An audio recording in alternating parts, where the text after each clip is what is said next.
গাজীপুরের সাবেক মুক্তিযুদ্ধ বিষয়ক মন্ত্রী আ.ক.ম মোজাম্মেল হকের বাড়িতে হামলার শিকার হওয়ায় বিক্ষোভ সমাবেশের ডাক দিয়েছে বৈষম্য বিরোধী ছাত্র আন্দোলন। শনিবার দুপুর 11টায় রাজবাড়ির মাঠে বিক্ষোভ সমাবেশ হবে বলে জানিয়েছে বৈষম্য বিরোধী ছাত্র আন্দোলন।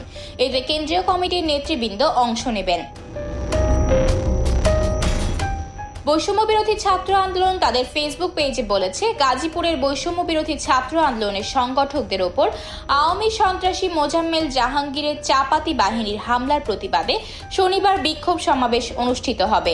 সমাবেশে উপস্থিত থাকবেন সারা দেশের আপামর ছাত্র জনতা ও কেন্দ্রীয় নেতৃবৃন্দরা। উল্লেখ্য, সাবেক মন্ত্রী মোজাম্মেল হকের পৈতৃক বাড়ি থেকে রাত 10টার দিকে ডাকাত চিৎকার শোনা যায়। এক পর্যায়ে এলাকাবাসী বের হয়ে ধাওয়া দিলে অনেকে দৌড়ে পালিয়ে যায়। তবে কয়েকজন ধরা পড়ে এবং তাদের এলাকাবাসী মারধর করে।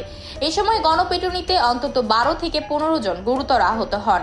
তাদের উদ্ধার করে শহীদ তাজউদ্দিন আহমেদ মেডিকেল কলেজ হাসপাতালে ভর্তি করা হয়েছে, যাদের মধ্যে 5 জনকে উন্নত চিকিৎসার জন্য ঢাকা মেডিকেল কলেজ হাসপাতালে নিয়ে আসা হয়েছে।